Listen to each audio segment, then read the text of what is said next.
And the title is My Experience with Iranian. Okay. Now, let me tell you that that talk has absolutely nothing to do with nuclear physics, has nothing to do with the nuclear deal between the P5+1 and Iran. You know, I have studied nuclear physics for 1 year in university, but I will not give you my opinion on that deal. Okay. Also, I have to protect some people in that talk, and I will not give a real name. Okay.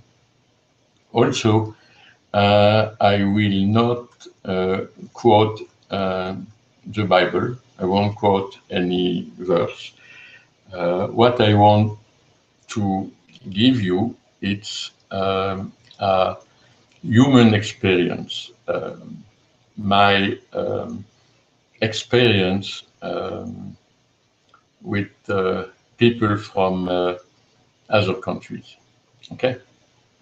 So, in the early 1970s, one of my classmates from my first engineering school I graduated from was working for a very large French company. And he got sent to Tehran in Iran to work on the development of their subway system and on their civil nuclear infrastructure. So since he was a friend, I decided that I should learn more about Iran, the population of Iran, the history of Iran, its political system, its culture, and its religion. So at that time, now I talk about in the early 1970s, the Shah was still in power on what was called the Peacock Throne, after the CIA organized a coup to remove Mossadegh, who have been democratically elected. And Ayatollah Khomeini, if you remember, was living in France in exile near Paris, in a small village called Nofle-le-Château. That I remember well because I lived nearby. What Khomeini, the Ayatollah, was doing when living in exile, he was sending audio tape cassette to Iran that were duplicated, and they were basically inflaming anti-Shah rhetoric. And that gives you an idea of the power of messages, video cassette, how they could reach people, get multiplied. And so at that time I was living in Canada. Now I will just read to you a portion I wrote there because I want to be exact. It should be noted that Christianity has a long history in Iran, dating back to the early years of the faith. And if you read the book of Acts, the second chapter, on verse 9, it's mentioned that the apostles were in Persian, Parthian, and Medes, among the very few first Christian convert at the day of Pentecost. So since that time, since the time of the book of Acts, Christianity has some kind of a continuous presence in Iran. Christianity, in fact, has been practiced in Iran longer than any current state religion, which is now Islam. But Christianity has always been in Iran a minority religion, and they had some strange religion, one called Zoroastrianism, which was a majority religion before the Islamic conquest of Iran. Next came Sunni Islam in the Middle Age, and later Shia Islam, which is now, in modern time, the main religion of Islam. So, having said that, from that time, I followed in detail the Iranian Revolution. Why?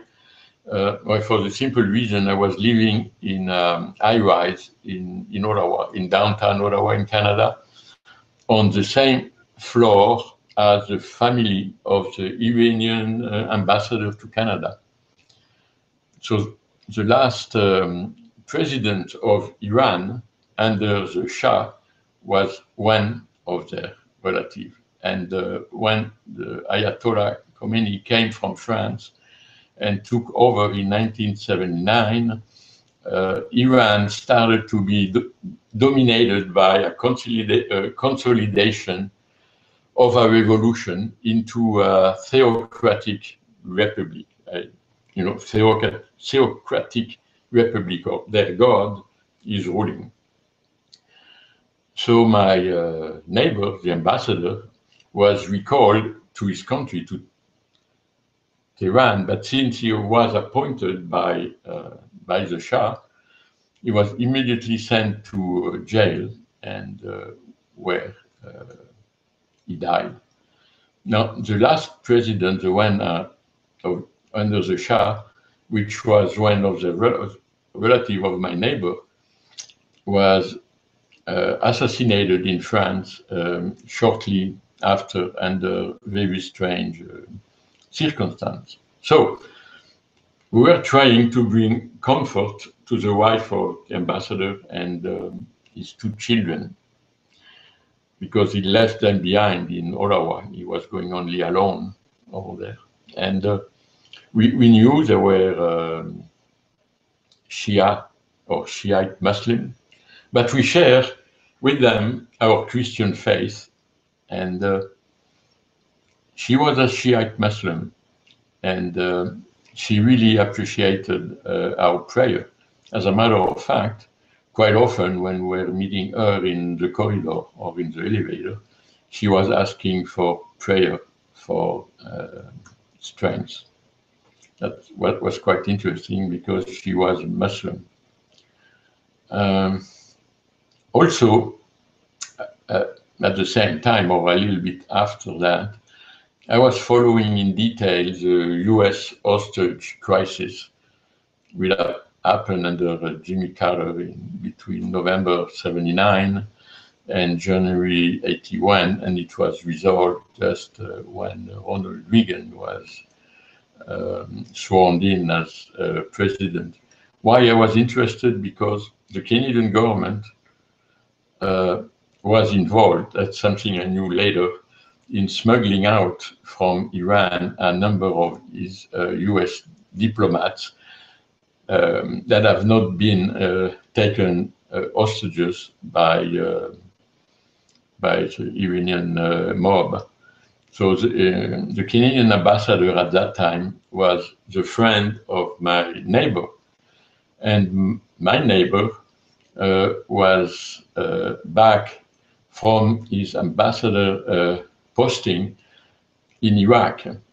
The other neighbor across the street was also a former ambassador, Kenyan ambassador in the Soviet Union. So, when cutting the grass or playing with the kids outside, we discuss sometimes the situation in Iran and also in Iraq.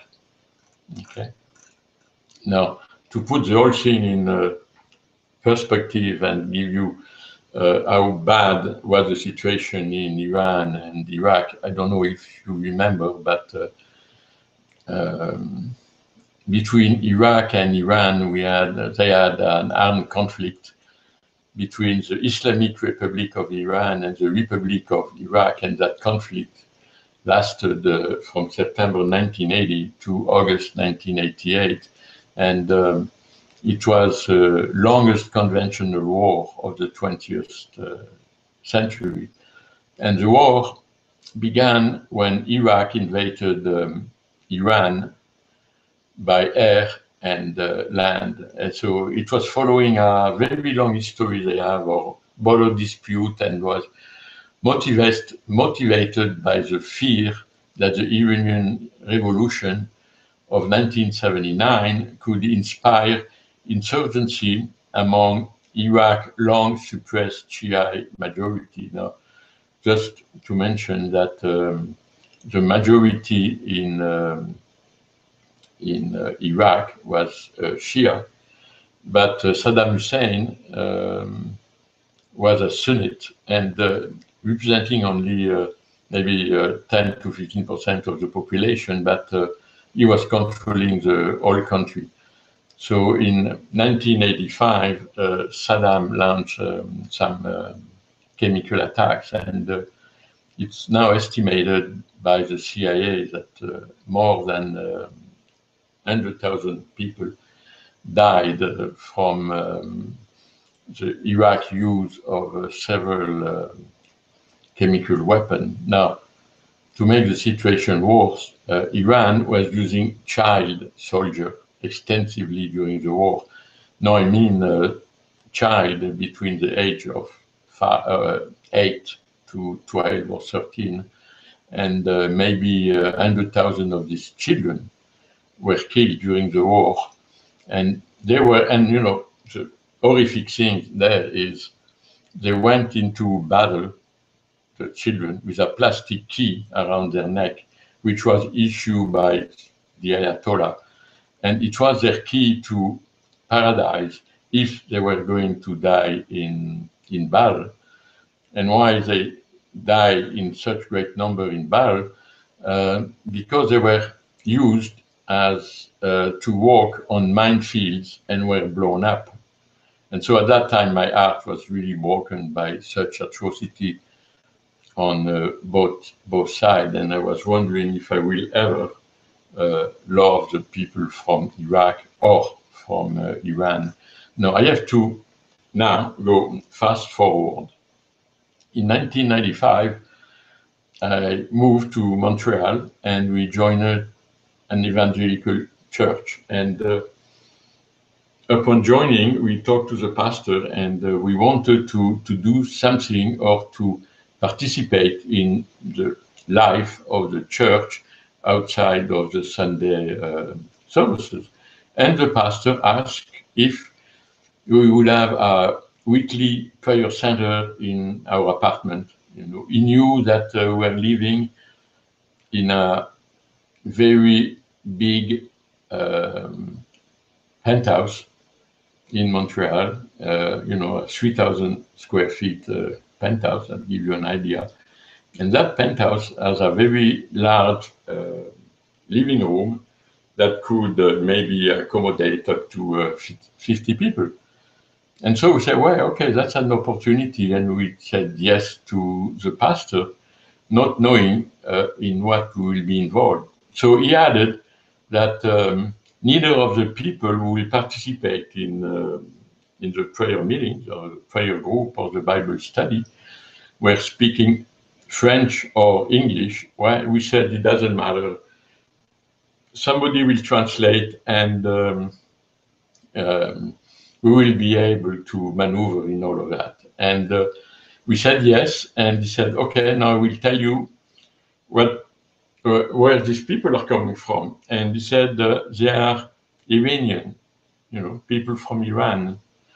And he added that some were refugees, some were seeking political asylum, some were already in Canada for a long time. And he said, you may anticipate 20 to 30 attendees to your prayer meeting. So the pastor told us that the prayer leader, an Iranian, living from some time in Canada, will translate, and we will only offering hospitalities, maybe some drinks for the meeting and shares, and we added some time to the discussion. From what we understood, we were reading some passage of the Bible or adding some comment to what was said. Now, the first prayer meeting, we're all excited about it, and to get that prayer meeting was scheduled for Wednesday evening starting at 8 p.m. and everybody was aware that the prayer leader contacted them all and said, we start at 8 p.m. sharp and may last until maybe 9:30. But at 8:30, only the prayer leader was there along a few Iranians. The rest of them, they trickled down during the next hours. So we were wondering what was going on. And we were told at that time that as far as the Iranians living in Montreal are concerned, they don't care much about time. And most of them don't even wear a watch. So we told them what we thought about it, and we need some discipline. So the next meeting, they gradually improved the time of arrival and arrived between 8 and 8:30. We have never been able at that time to do better. Now, what about the prayer leader? It's important to know about her. Her and her husband used to own and manage a folkloric dancing group in Iran that was touring the world to promote Iran during the Shah regime. And, they have been all over the place in the States, in Europe, etc. It was basically folkloric dance. I don't know. There might maybe 15 dancers or whatever with folkloric costume and all of that. They songs, etc. And from what I remember, they came as refugees in Canada. At the time, the Shah was in disgrace in Iran, and they came as Muslim, and they became Christian. And and they were Muslim. I guess I could say nominal Muslim, but they became Christian. And the husband owned a taxi company in Montreal, and she was working at the church and study more and more the Bible, was saved, speaking in tongue, etc. So the people attending the prayer meeting, now I have to talk about them, were really from all walk of life in Iran. One, for example, from what I remember, was a pizza shop owner from Iran. One was a locksmith. Some were teachers. Now we have also, that's really strange, we had a former colonel of the infamous Savak Secret Service.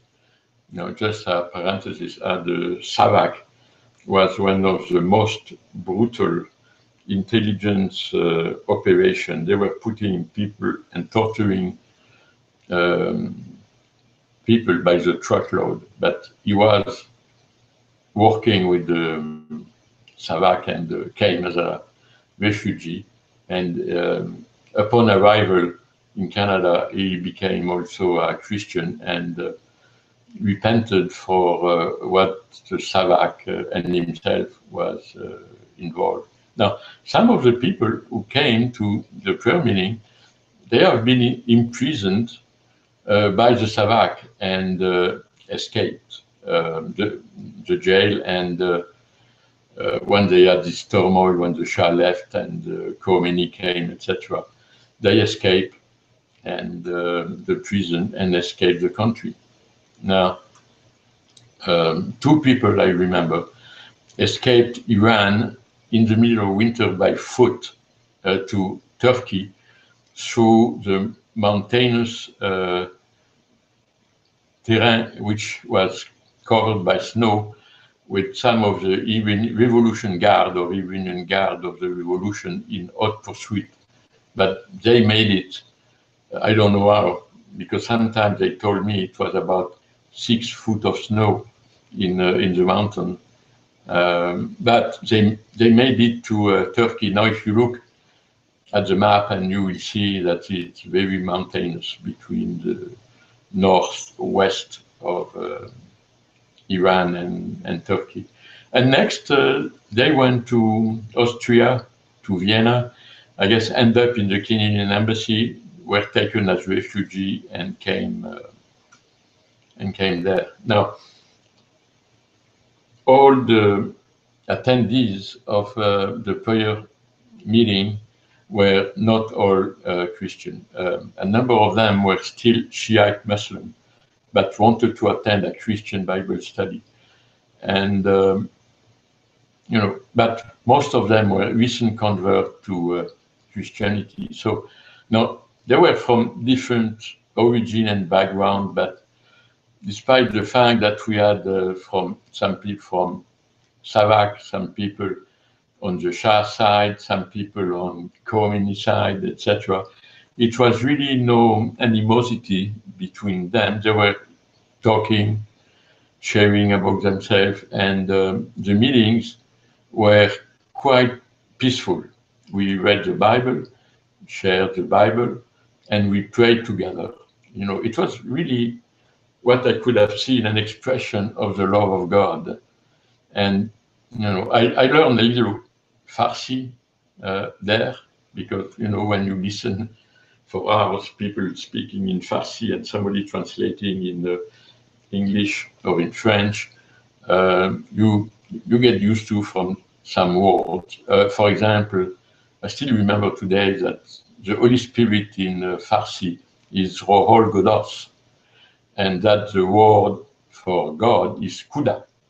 So I remember, so in the conversation was I was, they were mentioning what the Holy Spirit was doing. It was Rodolphe Godos, and I remember that. So since the situation in Iraq, not in Iraq, in Iran was very unstable at that time, we were really praying for the security of the attendees and also for ourselves. Because from various, according to the news media in Canada, we knew that the government of Iran, the government of Ayatollah Khomeini, had sent people to various countries, various cities in the world to perform nefarious acts, meaning basically they were sent to kill member of what they believed could be an opposition in another country. Cool. Now it's coming very interesting.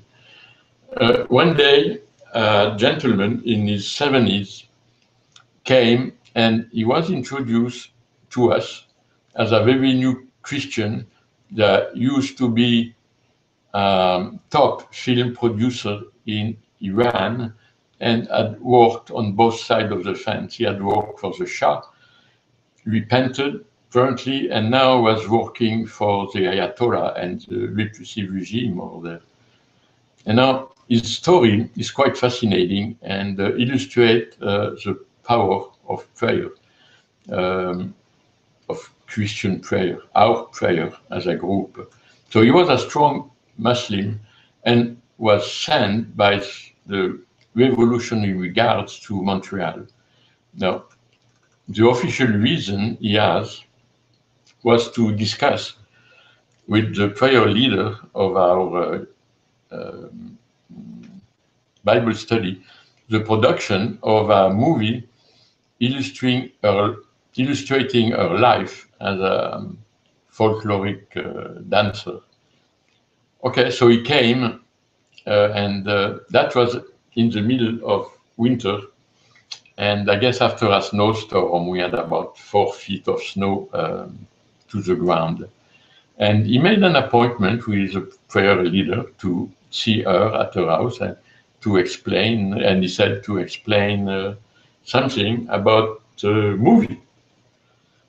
That was his line. But his real motive, we learn later, and he mentioned to us, was indeed to kill her because they believe her and the prayer group and all of that could be some kind of a nest for the opposition of the regime in Tehran. So now, when the prayer leader saw the taxi of that film producer arriving at the house, the driveway was clean, despite the fact they had about 4 feet of 4 feet of snow outside, and she went outside to greet him. And now the film producer, who was ready to kill her on the spot there and take the taxi back to the hotel, and nobody would have seen everything. At that moment, he saw, and I say saw because I don't know if it was, I guess it was his eyes. So the prayer leader floating above her driveway, few feet, and also floating above the snow, you know. She was floating in his eye, flew few feet above the snow. And he got frightened and asked her what was going on. And she simply replied that she and her church were praying for Iranians to meet Jesus. So he fell on the snow, got instantly saved, and gave his life to Jesus. He petitioned at that time for refugee status, start to read the Bible, start to learn English, and he joined the prayer meeting. Okay, that's a story which is very, very extraordinary. Now, moving forward, the prayer leader has never attended a big US church or visiting a large US ministry. So we decided to, I was working as a consultant, a good job over there in Montreal. We purchased an airline ticket for her, and also we provide hotel room for her. And she came with us to Fort Worth in Texas to visit churches and ministry. So our first outing there was to visit a ministry north of Fort Worth. And it was a freezing ice day, okay? Not something sweet for someone like us living in Canada. No, I mean, no sweat for us, you know. We're living in Canada, so we could drive in the snow, in the sleet, on ice. So we arrived at the ministry, and the security guard said it was closed for the day because of the ice, and he didn't know when it was going to reopen. So we were so disappointed, you know, because she wanted to buy books and tapes, etc. So jokingly, I suggested that we should drive south of Fort Worth to visit a ministry and a church, because I said, if we go south, the temperature will drop down and maybe they don't have ice. No, that I was just kidding. So we slowly drove there and arrived at that ministry south of Fort Worth, few minutes before 4 p.m. And we were invited to the bookstore.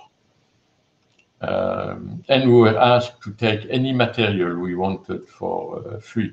So we had already most of the material, but our friend, the prayer leader, took a number of books and tapes to bring back to Montreal and to the prayer group and distribute to the Iranian people. And now the cashier realized she had an accent which was not American nor Canadian.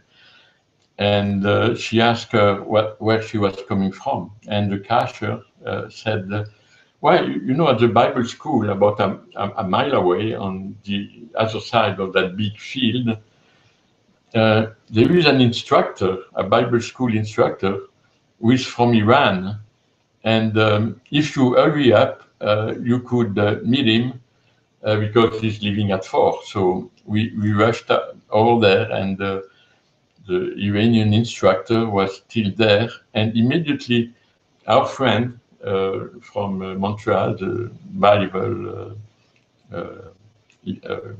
meeting leader, started to speak to our friend in Farsi.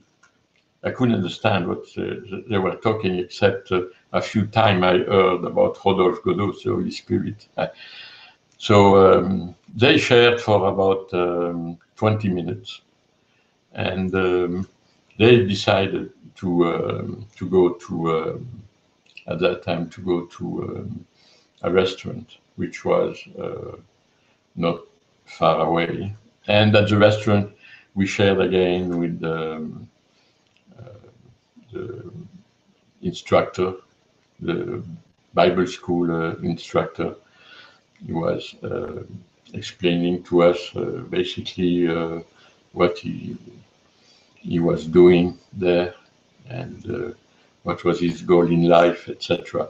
And after the restaurant, we went to his apartment, and we talked about the Bible, about Jesus, for until maybe 3 o'clock in the morning.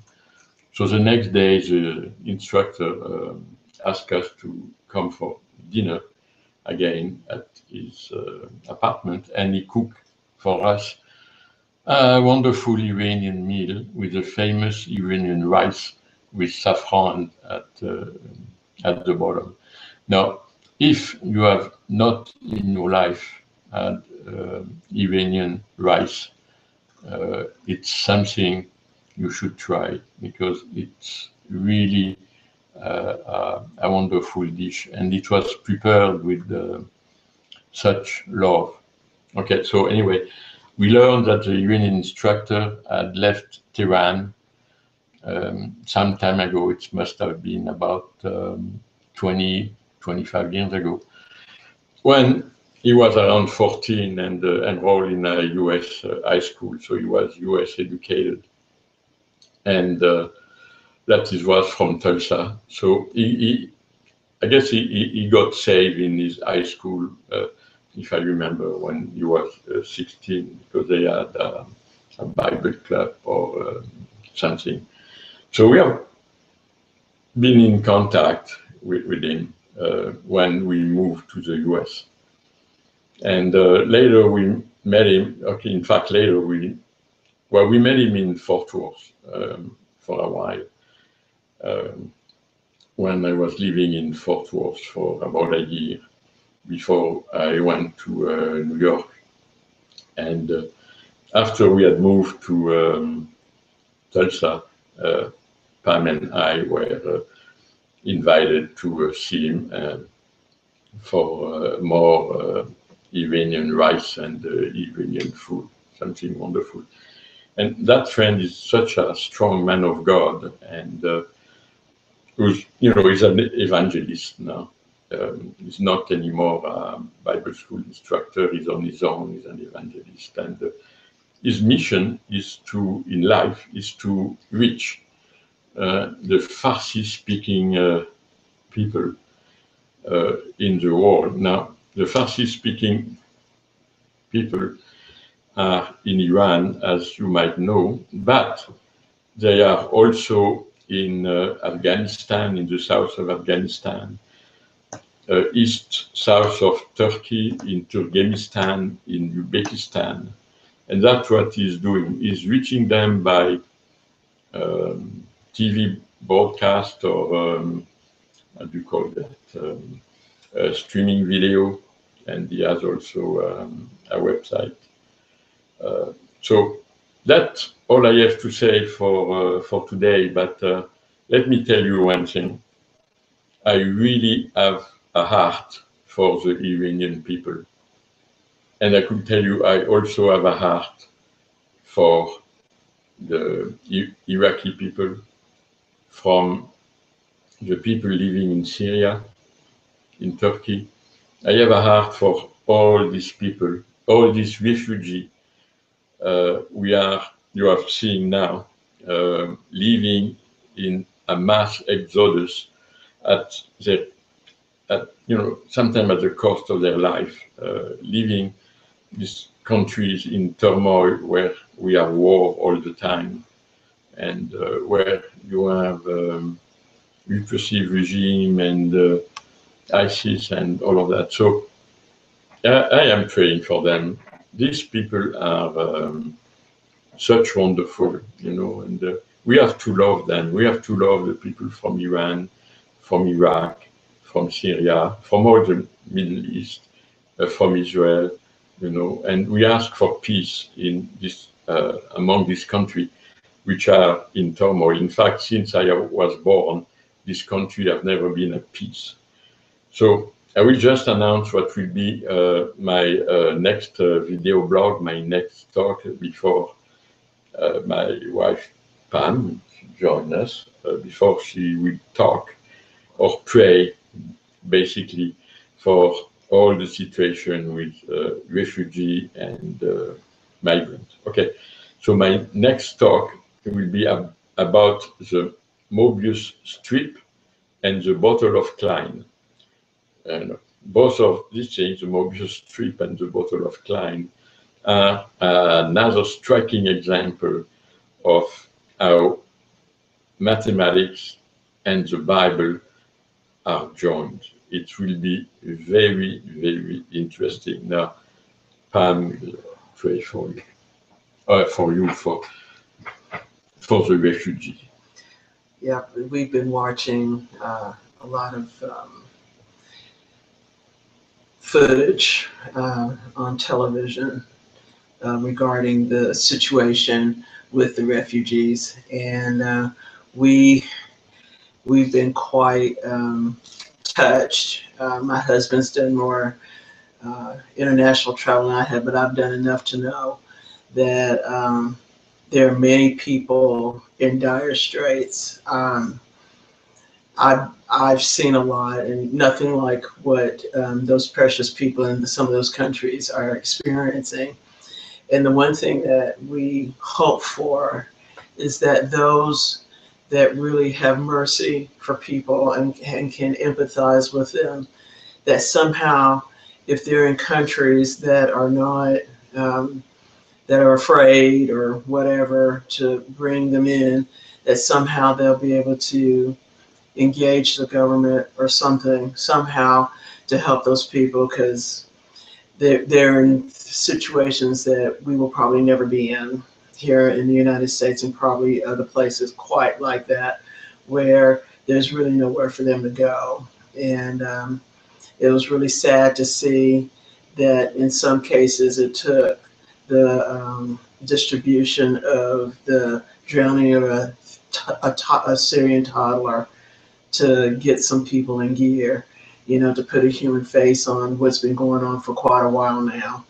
And my prayer is that somehow through miracles or whatever, that somehow that as many of these people can be reached, that people will have mercy on them, and that they'll reach out and empathize with them and do what they can do.